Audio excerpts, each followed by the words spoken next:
Hello, my Sagittarians. How are you? My name is Misty the Mystic. My guides and angel and I welcome you to Sugarfoot Tarot. If you like your own personal reading, all your information, all my information is down below.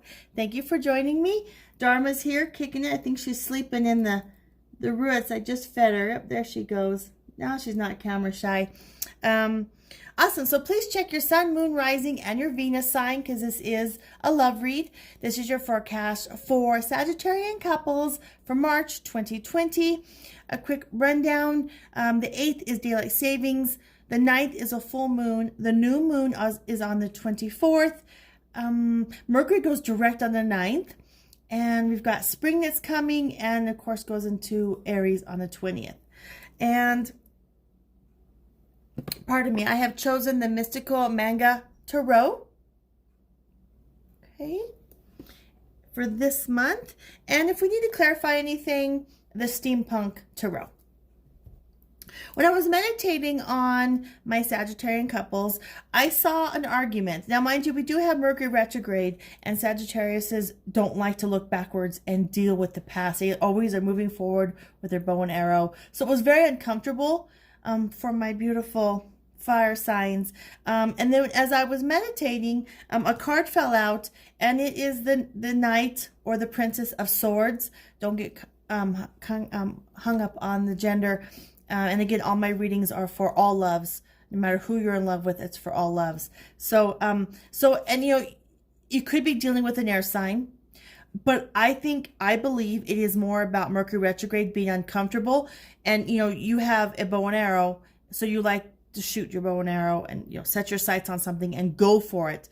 A gusto. And this is a sword. And this symbolizes me taking a gigantic sword and cutting through all the red tape of the baloney of Mercury retrograde. And also it could be symbolize a bow and arrow as well.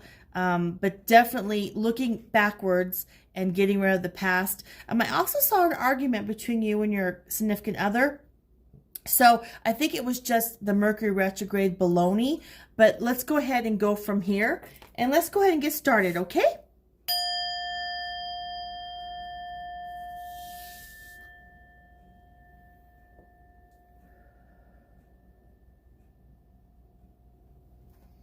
Much better energy. Okay, great. So let's find out.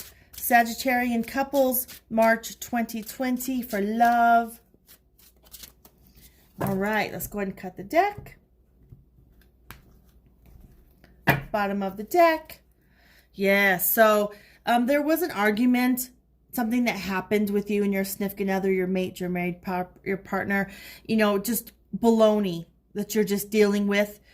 And it also could be within yourself, dealing with Mercury retrograde going backwards, tying up loose ends, things popping up, things bubbling to the surface, and you trying to deal with them, heal from them, and move on.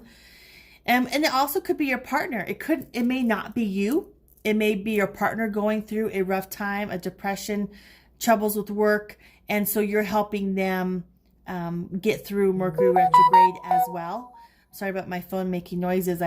People are wanting personal readings. I want to get these YouTubes out. So I'll go ahead and ignore that. I think they'll understand. But whomever it is, either you or your mate, or the argument that you had, you know, you're having trouble seeing what's wonderful behind it, all the goodness. So that's why I'm thinking it was a dark cloud. It was just a rough month for everybody. But I just see you and your mate working out issues. Okay, that's the bottom of the deck. Now let's go from the top. Okay, I just love all my cards. I love the back of the cards. They're so beautiful. Oh, see, look, it's all better. It's all love and roses. Need I say more? 10 of Cups. It just was a rough month for everybody, including my Sagittarians and their mates. I'm so sorry for that, but you came through it finally, greatly, wonderfully. Knight or the Princess of Wands. So that's definitely you. Or your children definitely could be fire signs. Your mate could be a fire sign, but I believe this is you. Just trudging through, getting ready for spring. Your mate, your trusty steed, or this is vice versa. But you guys are definitely, most certainly a team full of love, full passion, full of spontaneity, just getting through the hard times. That's a good relationship, getting through the hard times. So yeah, how you dealt with it was you kind of delusional, and there's nothing wrong with being delusional at times because it really gets you through the rough times. So no judgment here. We all got to do what we got to do, and it worked for you. Something you just didn't want to see, didn't want to deal with. And that's just the past. You're really letting go of Mercury retrograde. Whatever happened between you and your mate, you're just walking away from it saying, done. You're taking those two swords and you're actually swishing them, cutting them in front of you, just cutting through the past and going into the future. Very good card. Burdens. So because it was a rough winter, you've picked up all these burdens, and you know, because you are a fire sign, get up and go, burn this place down, let's get it done. You're ready for spring. There's stuff to do in the yard. There's stuff to do, spring cleaning, your business, work, all of your clubs, church, everything is just compacting on top of you. So you're doing good. Instead of laying them all down, you're taking one task and burden at a time, dealing with it, finishing it, laying it down, just trudging through, being the strong Sagittarius that you are for you and your mate. One more card. The moon. Yeah, so, the moons are going to be, Mercury goes direct on the 9th. It's a full moon on the 9th. So I just see, usually this card means, secrets and fighting and fussing. This is all the past. This is Mercury retrograde right there. Yucky, it's gone. It doesn't matter. You've already moved forward. So my beautiful Sagittarian couples, I love you. Until next month, recycle the love. Bye-bye.